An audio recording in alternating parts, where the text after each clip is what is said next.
Okay, so welcome to the final session of AIP, and we have 10 excellent short talks, starting off with Aditi, and she's an independent researcher from India who completed a master's in 2021, and will be talking about what her presentation is entitled India's Effort Towards Biodiversity Conservation, ratifying international commitments domestically.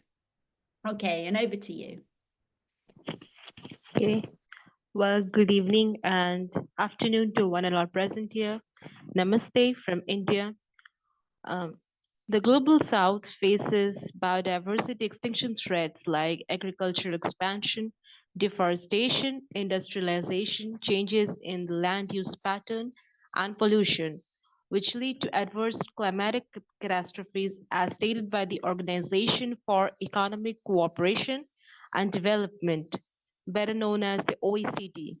India, as a global south nation, or global south is popularly known as the GS bloc, and India is a signatory to many international agreements which have been ratified at the grassroots level. Therefore, in my research, I've argued India's successes as an inspiration for both the GN and the GS at its historic role in bridging the North-South divide on biodiversity conservation by answering the question on India's continuous adherence to the international agreements on biodiversity conservation. The research presents the Indian case to draw attention on the North-South financing opportunities, the importance of indigenous communities towards biodiversity conservation, and the revival of the traditional herbal medical sciences of India, better known as the Ayurveda. This comprehensive research adopts a systematic approach to analyze.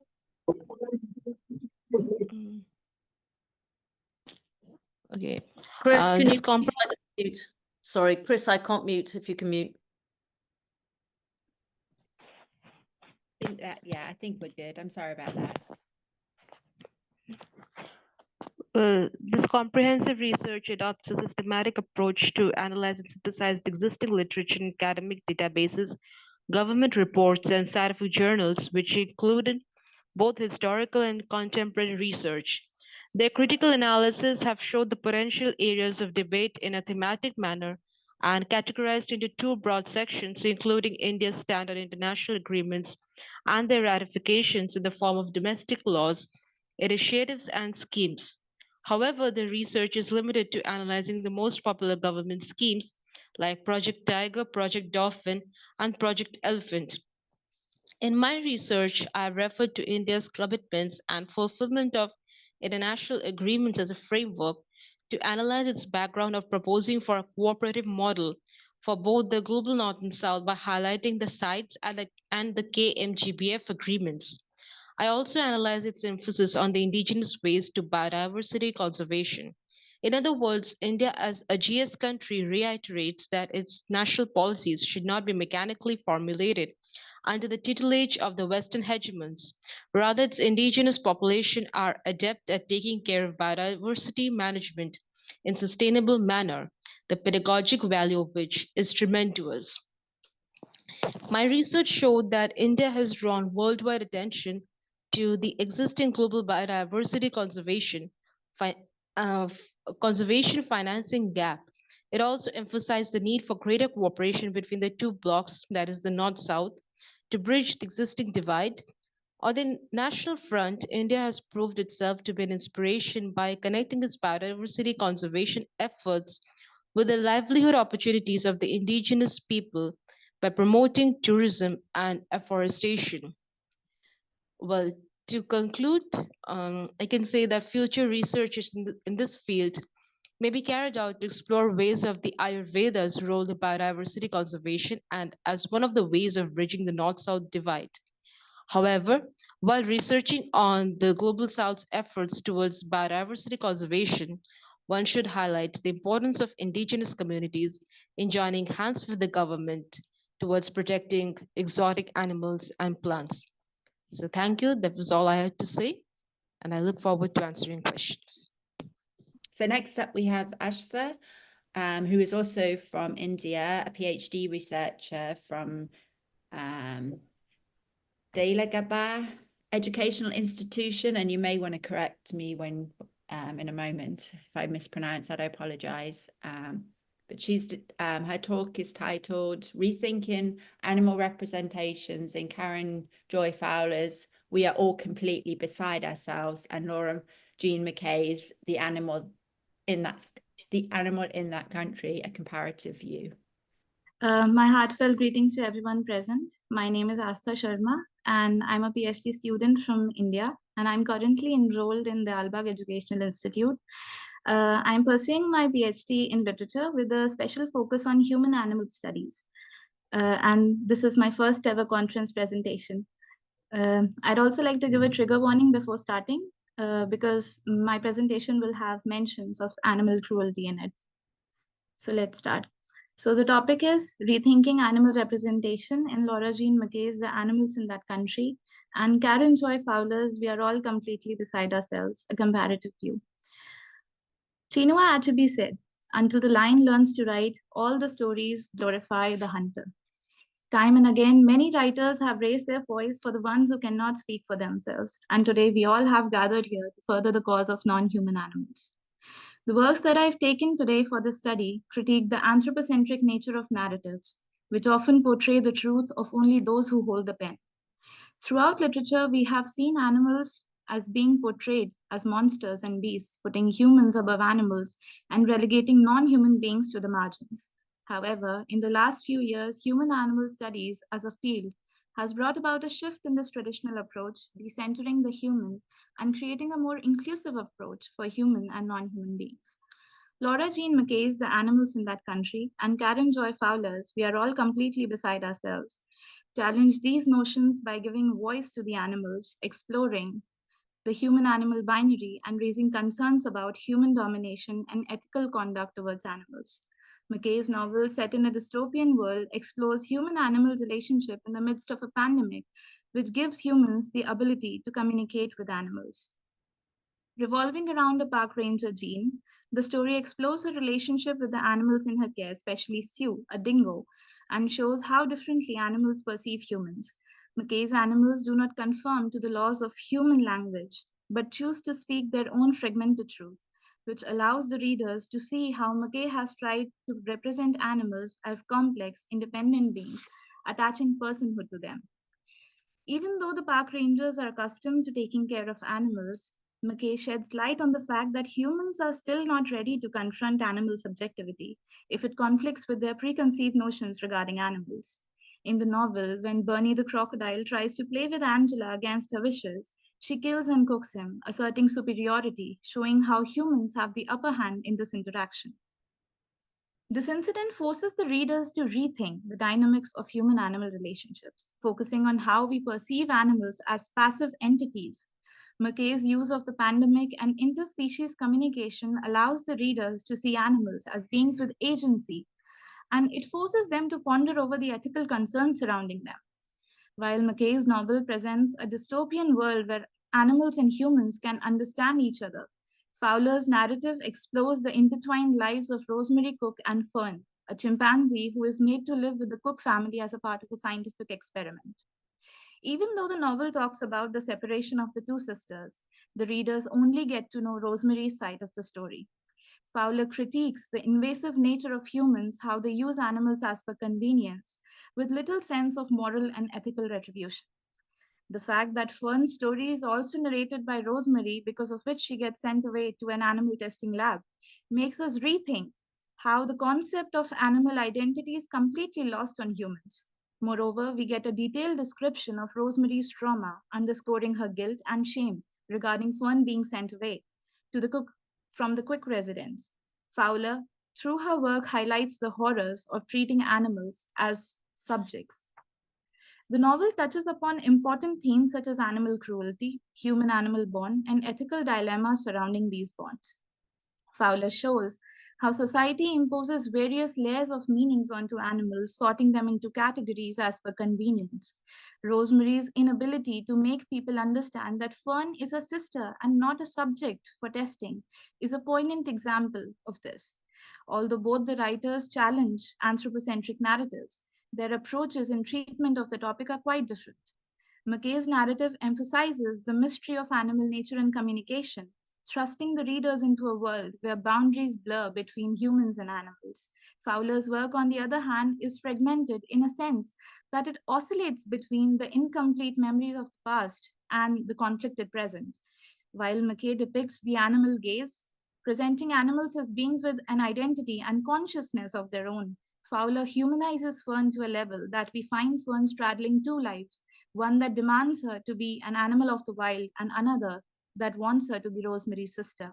However, language as a means of communication is an important issue in both the novels, as the writers put a lot of emphasis on why human language should be the only criteria for communication. Where McKay's animals take everyone by surprise with their fragmented thoughts, Rosemary raises the question that why can't humans learn Fern's language? Both the novels compel the readers to rethink how crucial is the representation of animals in literature, leading to new ways of thinking about interspecies communication, ethics, and limits of human perception regarding non-human lives. In the end, I would just like to say that what is needed is to unpack the various layers of meaning and find the animal within. Thank you.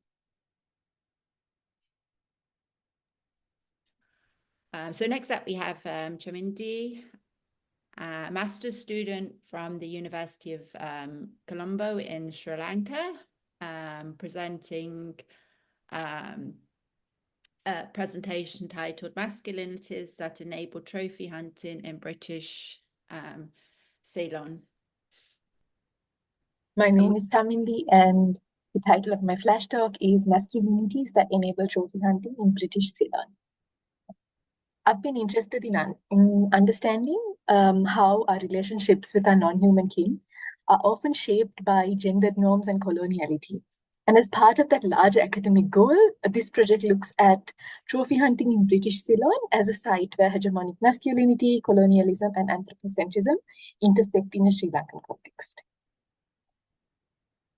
In 1986, Alfred Crosby coined the term eco-imperialism, which is the biological conquest of the colonies, being a crucial factor in the rise and spread of empire. This can be by disease, the introduction of invasive species, or the destruction of native plants and animals. Looking at illustrations and photographs as a data source, I used Raven Connell's hierarchy of masculinities as a framework through which I analyze these visuals. At the top of this hierarchy is hegemonic masculinity, which is a gender idea laying out what it takes to be a quote-unquote real man in any given socio-cultural and historical context.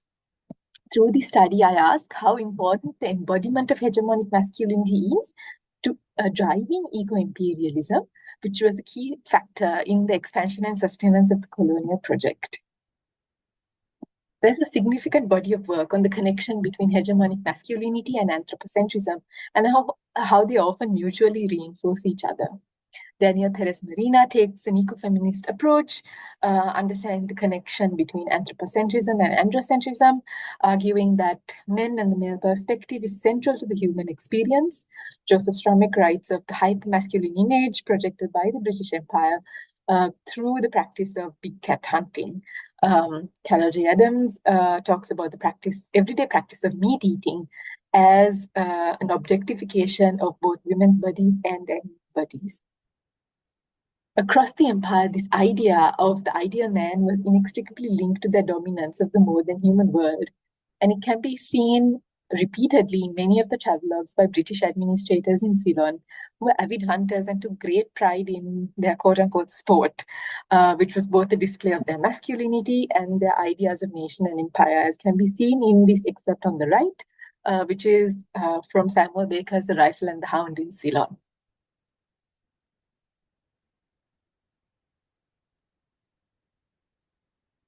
This can also be seen visually, and this connection between masculinity and the dominance of the more than human world has been communicated through illustrations and photographs repeatedly. There were three recurring visual themes that could be identified.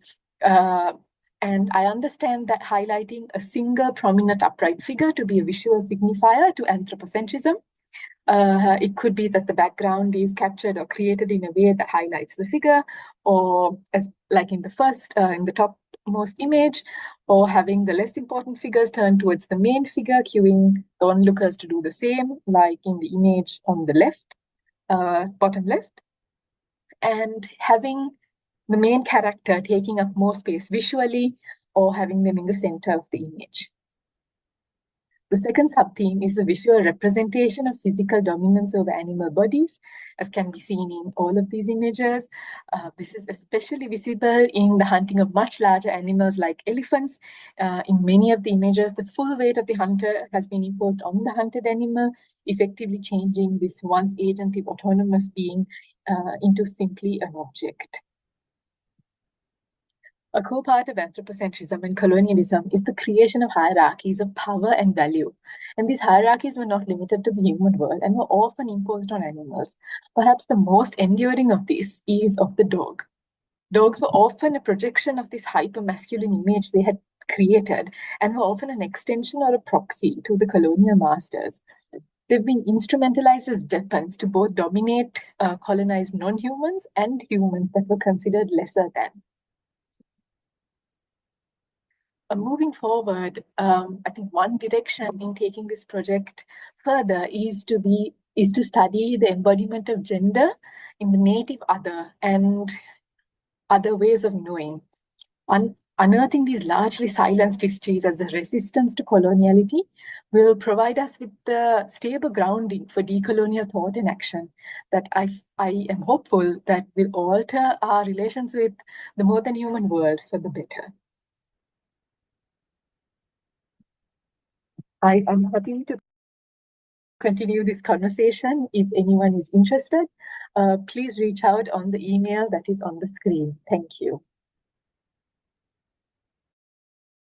So Pauw is he's a master's graduate, graduated in 2022 from Utrecht University in the Netherlands. And the title of his presentation is Framing the Animal, the Influence of Early Dutch Nature Photography on Conservation Efforts in the Netherlands, 1890 to 1940. Brilliant. Okay, over to you. Okay, great, thank you. So hello everyone. So as was just mentioned, my name is Pauw, and I'll be talking to you today about sort of a project that I've been mulling over for some years now. And it's mainly sort of the last 2 years I've began to see it as sort of a potential PhD project. But the origins of this sort of idea started way back in 2016 when I was a volunteer at the Dutch Photography Museum here in Rotterdam.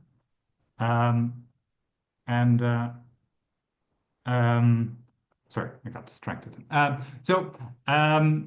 Where they had an exhibition on this particular topic, and that sort of kick-started my interest in this relationship between bird or nature photography and conservation. And when I started to sort of investigate this, I found that sort of since the late 19th century, photography has been a crucial component of bird conservation in the Netherlands. And pioneering photographers such as Adolphe Baudet, but also Richard Tepe, who you can see a photograph of here, photographed native bird species and their environments to advocate for their protection. But they also sort of contributed greatly to the establishment of early bird conservation groups in the Netherlands. And photos, photos of nesting terns, as you can see here, taken by Adolphe Baudet, helped, for instance, to protect the Naardermeer, which was the first nature preserve in the Netherlands. And they did so mainly by sort of illustrating its vulnerability and intricate ecosystem to a broader audience.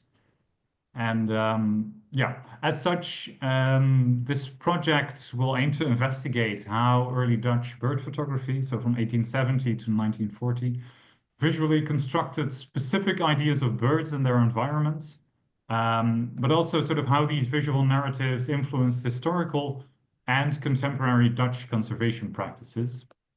And I will do so sort of by returning to the archive of early Dutch nature photography that is sort of collected here in the Dutch Photography Museum. And they have a huge archive of about 30,000 negatives, glass plate negatives, and sort of other photographic substances or the products. I'll investigate those and sort of contextualize them with archival material from other institutes, so many sort of personal correspondences, but also periodicals. And the chosen time period reflects, I think, sort of the growing interest in photography, but also bird photography more specifically. And this sort of coincided with a rise of nature conservation in Europe and in America. But I think sort of emblematic of these Dutch pioneers or these Dutch photographers is their immediate use of these images for nature conservation. And sort of in contrast to, for instance, I think as the previous presentation showed quite critically, sort of especially English, but also American photography often had a more colonial undertone or sort of colonial purpose or imperial. Whereas the Dutch photography also has its problems, but it focuses more to highlight sort of the relationship between certain bird species and their specific environments. And these sort of shaped early ideas of which aspects of nature were worthy of conservation. And some of that sort of still resonates today.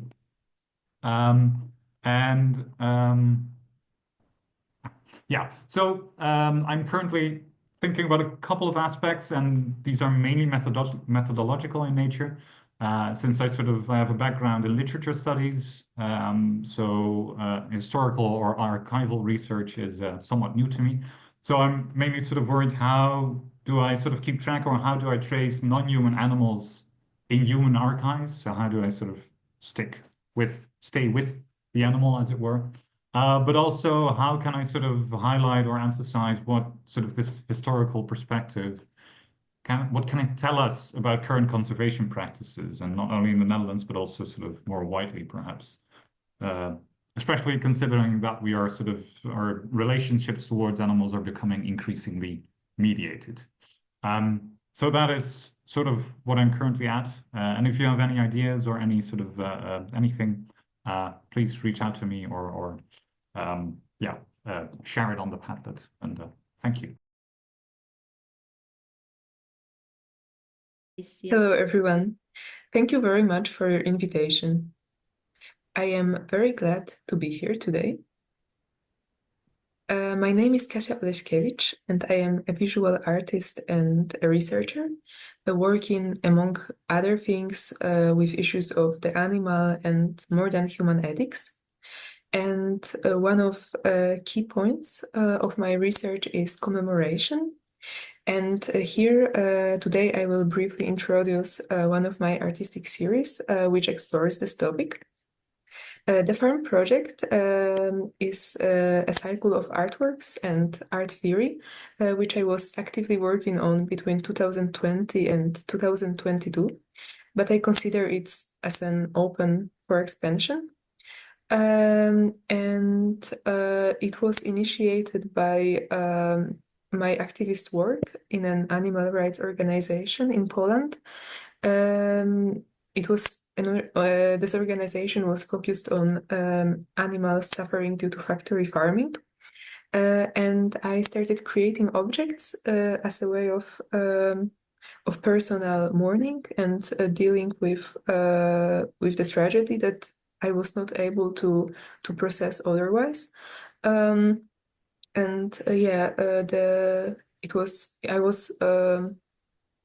works were a result of being overwhelmed with the information about suffering that I was exposed to.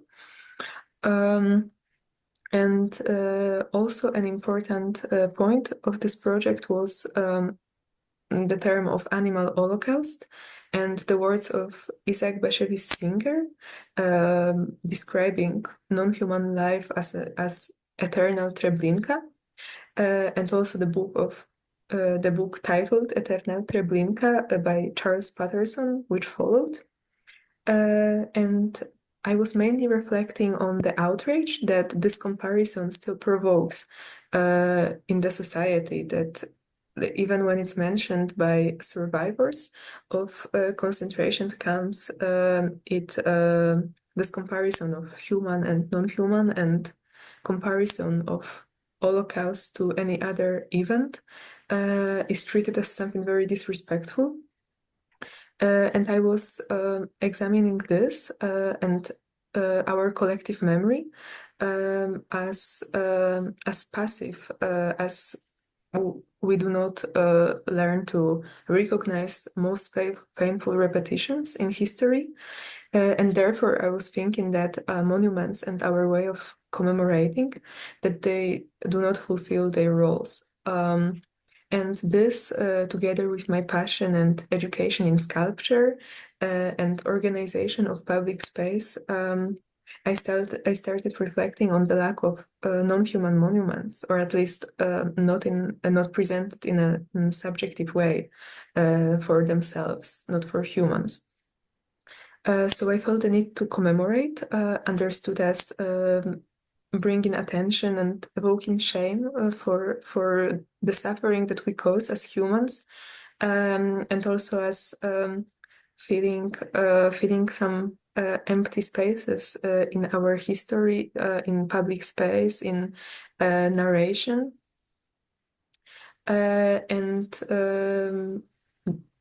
and another aspect that was important for me was this very personal mourning and dealing with the loss and the tragedy.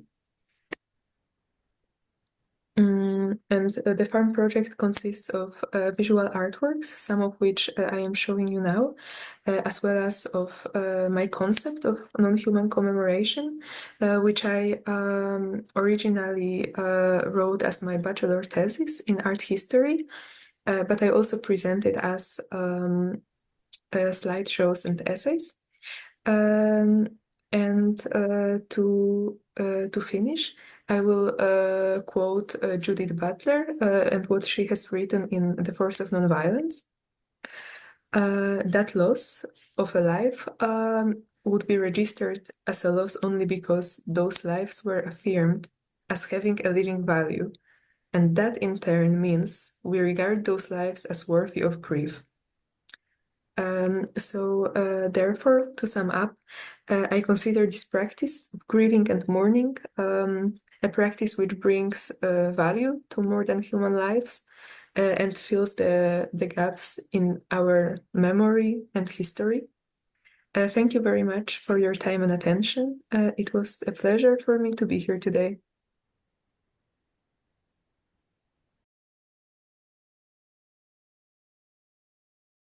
I don't actually. Oh, I'm really excited about this one. So Liza is a master's student from the University of Debrecen in Hungary, and I'll let you take it from there.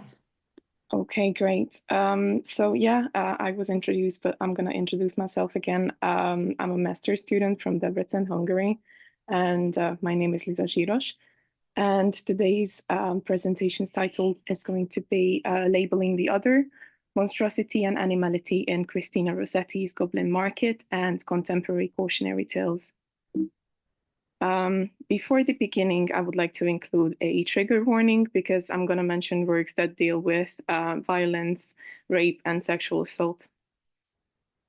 First off, why am I interested in this particular topic? Because I think that cautionary tales that are educational, fairy tale-like narratives, let them be contemporary or not, are almost to an extent where they are easily digestible, but as we look into them, they are always connected to a more serious topic or an underlying theme.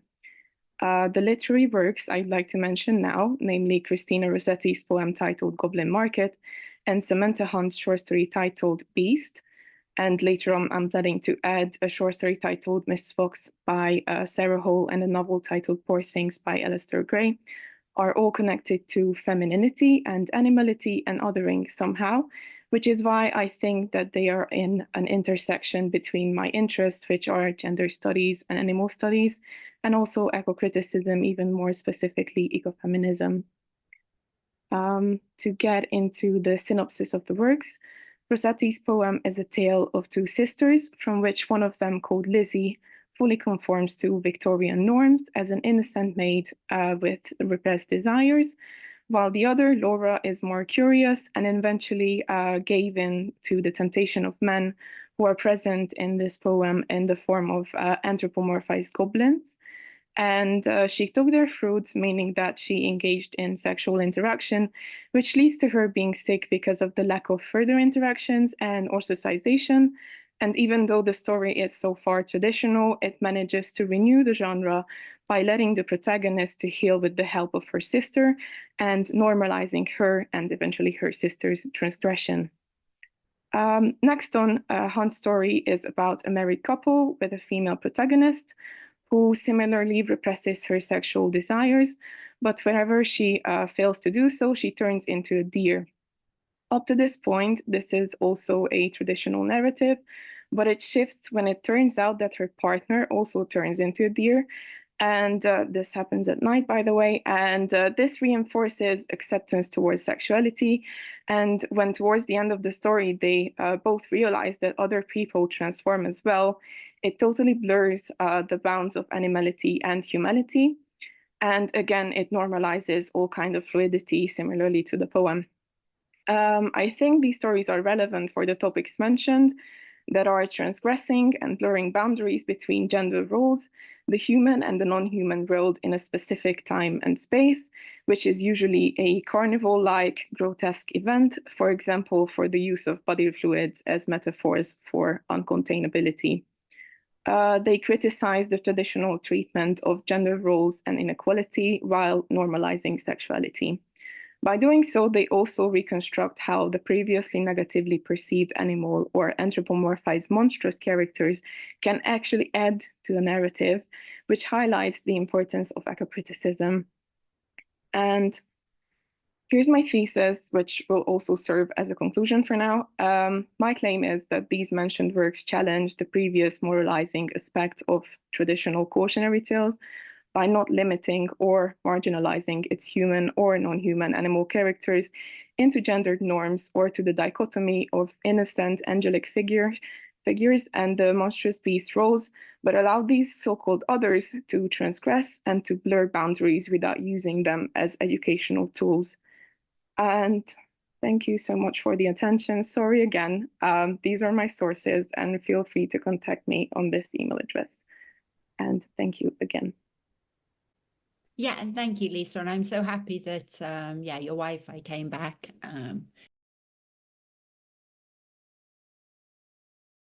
Sorry, multiple computers for playing things. So we've got a little bit of discussion about the order, but I have Carson's ready. Carson's presentation, and Carson is an undergraduate from the University of Saskatchewan, Canada, and she will be presenting the consequences of limited regulations for service dogs in Canada. And I'll be playing the recording, so let me just dash back to my other computer. Okay, thank you. Good morning. I will be discussing the results and implications of an environmental scan of service dog organizations in Canada. Presently, the service dog industry is unregulated by the public sector. While federal human rights codes provide broad protections, provinces and territories differ in their specific regulations and vary in comprehensiveness. Current industry standards are primarily set by private organizations that are not federally recognized, and the standards that they adhere to only apply to their member groups. So federally undefined regulations and standards ultimately means that service dog requirements and acquisition processes will differ depending on the location within Canada. Further, the variability within the industry can make the information gathering process very difficult to navigate and sift through. So because of the discrepancies that exist, we undertook an environmental scan to provide a snapshot of the resources available online, and we attempted to capture details that can assist consumers in making informed decisions. We wanted to know to what degree Canadians are able to make informed decisions about acquiring a service dog with the information that is provided online. So an extensive online search was conducted, and relevant legislation, policies, and organizations that offer related services were included. We then attempted to contact organizations to confirm their provided information. We found 114 organization websites that offer services to Canadians. Additionally, we included 53 pieces of legislation, 25 transportation provider policies, and 8 financial assistance programs. We analyzed and sorted the information on service provider websites to determine what information is generally missing and what information is generally provided.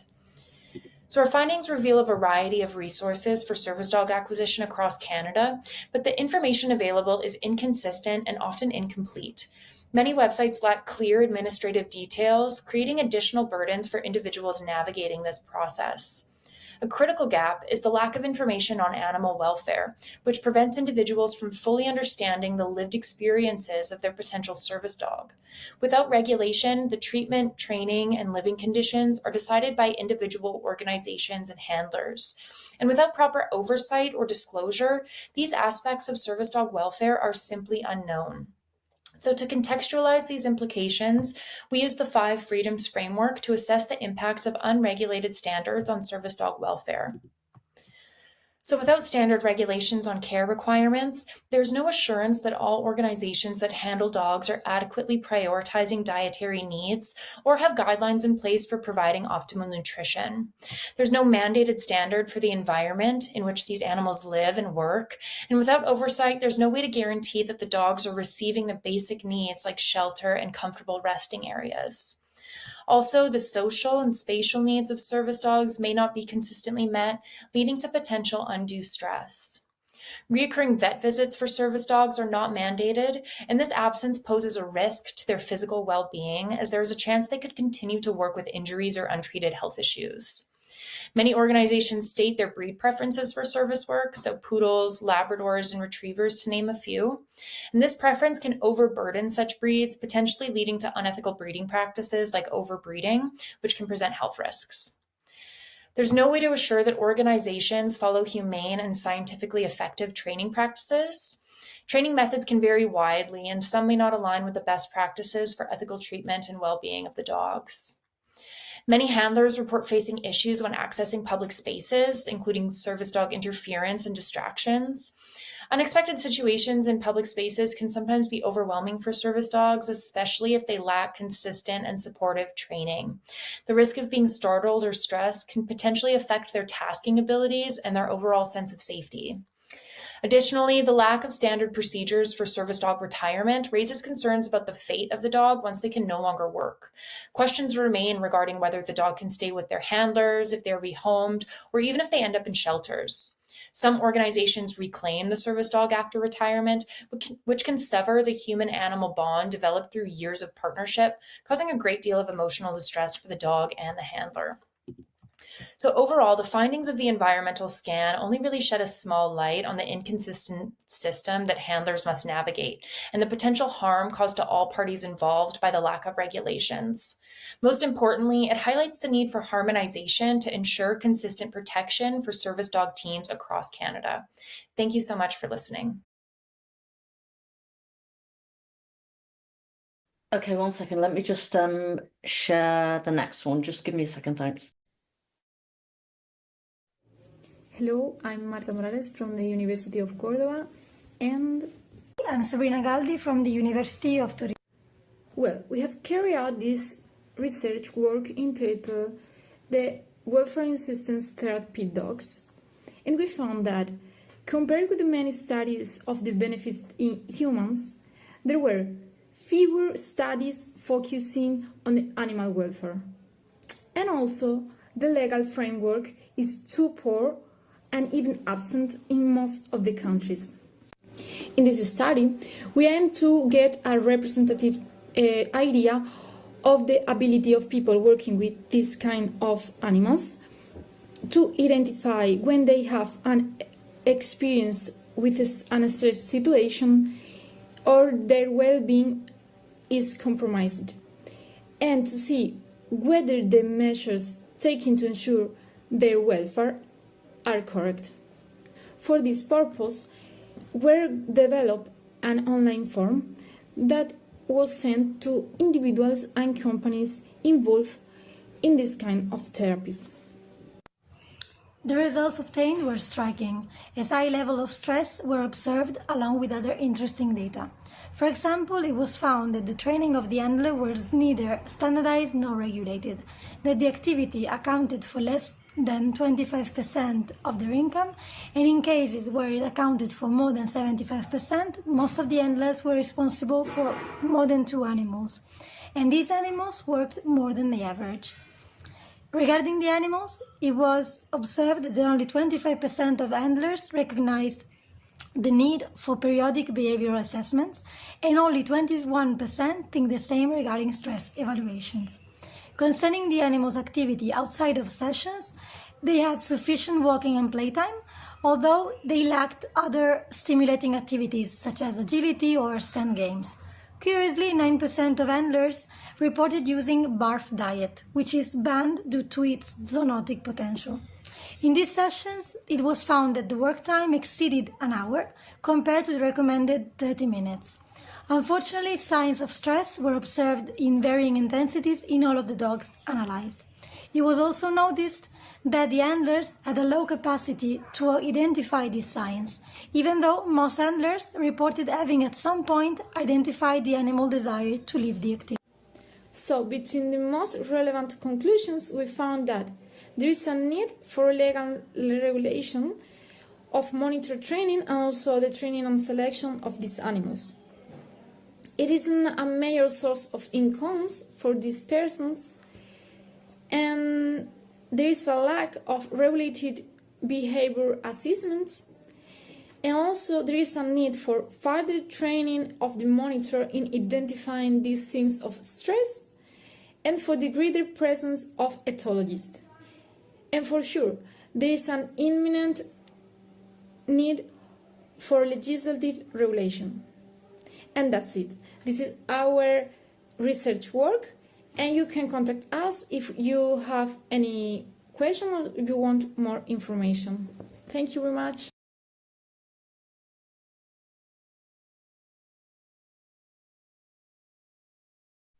Okay, hello everybody. Brianna LeBlanc will go next, and Brianna is a master's student at Wayne State University in America, and her presentation is titled Crisis Support for Pets and Their Owners, Addressing Barriers and Understanding Integrated Solutions. And Brianna gives a content warning because there's a mention of domestic abuse and animal abuse. So when you're ready, Brianna, over to you. Thank you so much. Thank you. Okay. So hello, my name is Brianna LeBlanc. I work as a community advocate with Michigan Humane, located in Detroit, Michigan. In this work, I work alongside a team that seeks to provide resources for people and animals in crisis. While doing this work, it is clear that there are systemic barriers that hinder survivors from surviving trauma. During this presentation, I will mention domestic violence and animal abuse. While explicit situations will not be shared, please take care of yourself in the manner which you need. So when considering the human-animal bond, we can look to the CDC's One Health Office, which has recognized that the health of people is connected with the health of animals in our shared environment. This connection is found in social contexts. In addition to providing companionship, numerous studies have documented profound mental, social, and physical health benefits from the bond between humans and companion animals. This is profoundly true when it comes to healing from trauma resulting from domestic violence.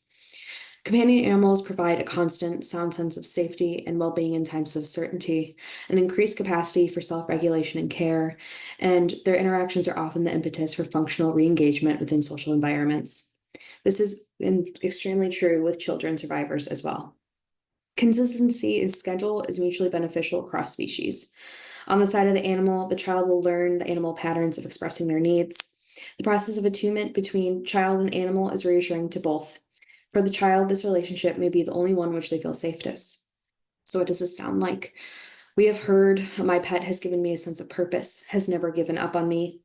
And through these linguistic choices, we can understand the importance of pets in lives based on how the human-animal bond is present in linguistic decisions.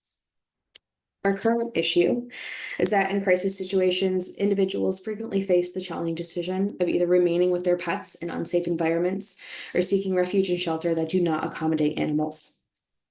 This dilemma arises in various unsheltered contexts, and what we have seen is it's prominent in fleeing domestic violence. A survivor feels trapped. Not only must they consider the safety of themselves, but of their companion animal. Companion animals are often used as pawns within the cycle of abuse. They are used by the abuser to control the survivor. This involves threatening to kill or harm an animal if the survivor leaves, or harming or killing an animal in front of a child or adult survivor as a means of control. This leads to the recognition of three options: to remain in unsafe environments alongside the companion animal, to live unsheltered with the animal, or to surrender. Imagine having to make this decision. It's not something that anyone can prepare for until they're faced with it. 97% of survivors in a URI PALS report stated that keeping their pets with them is an important factor in deciding whether or not to seek shelter. 50% of survivors would not consider shelter for themselves if they cannot take pets alongside with them. So how can we aid human and animal survivors? Michigan Humane has a temporary foster program for families in crisis called Safety Net. However, placement is not guaranteed, wait times are long, and the need is greater than the amount of fosters we have. Often, survivors do not have financial support as a result of fleeing. We work to provide free food and discounted pet care to ensure the family has stability to recover, but the option that makes the most sense is to have both human and animal service organizations come together to create the solution of co-sheltering human survivors alongside companion animal survivors. There is a critical need for this. Currently, only about 250 shelters in the US are pet-friendly. By offering shelter services to pets, we empower human survivors in crisis to seek safety. This genuinely will save lives. We've seen it done, we've started practice, but there needs more work. When we support both pets and people, we create safer and more compassionate communities. We must prioritize solutions that honor and preserve this bond. And the motivation is to imagine a world where no one has to choose between their safety and their pets.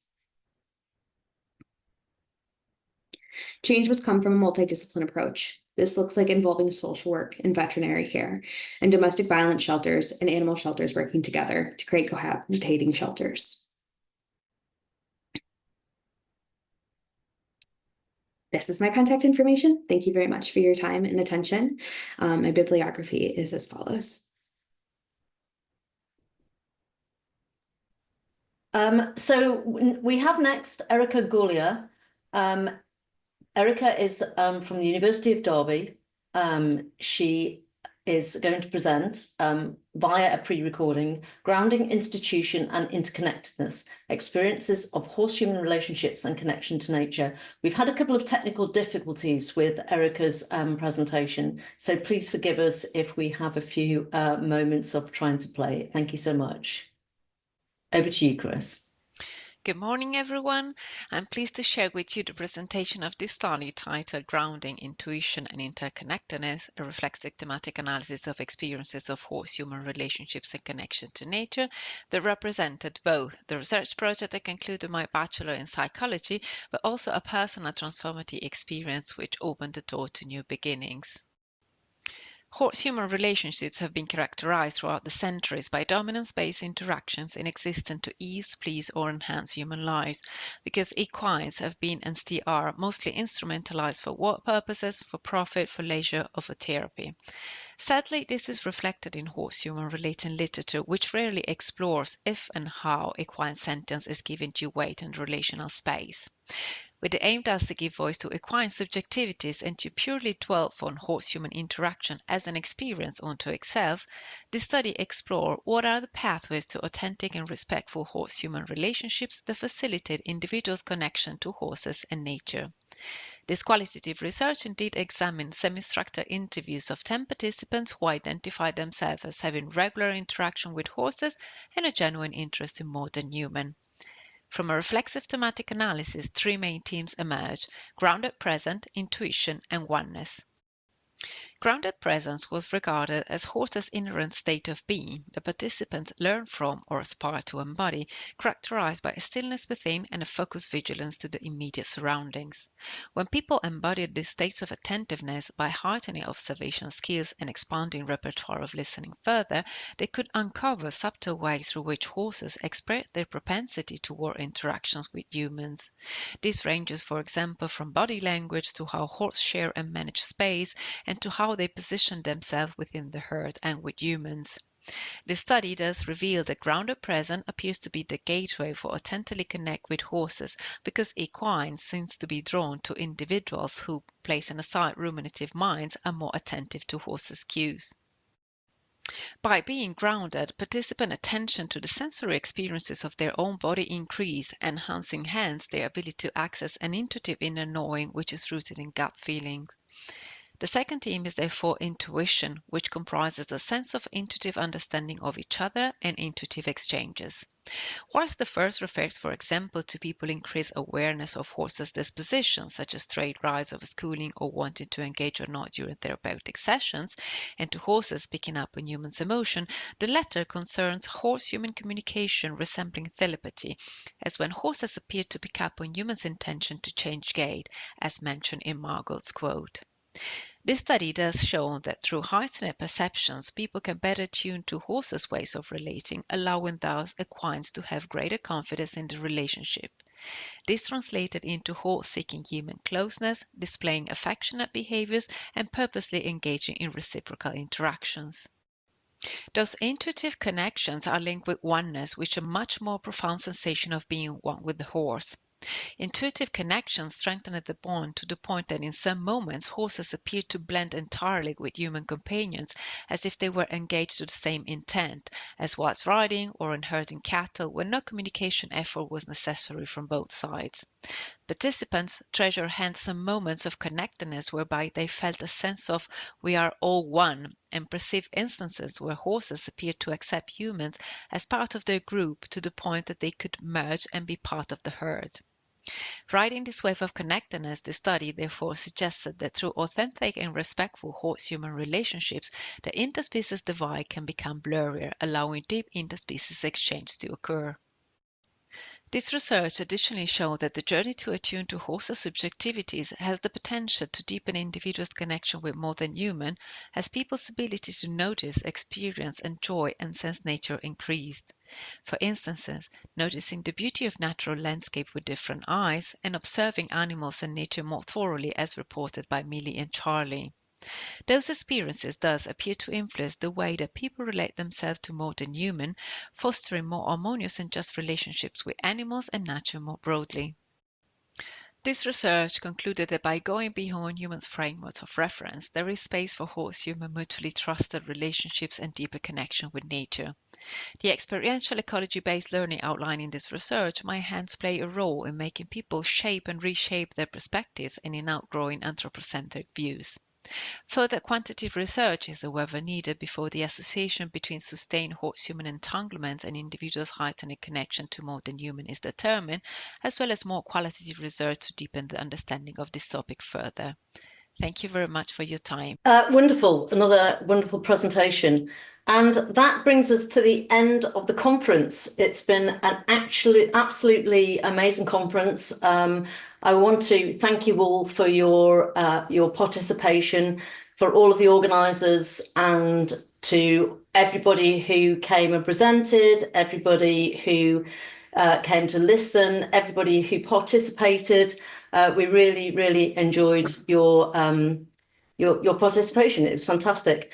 We're going to have a discussion about the prizes over the next few days. The image competition on the Padlet will remain open until tomorrow evening at 2100 hours UTC.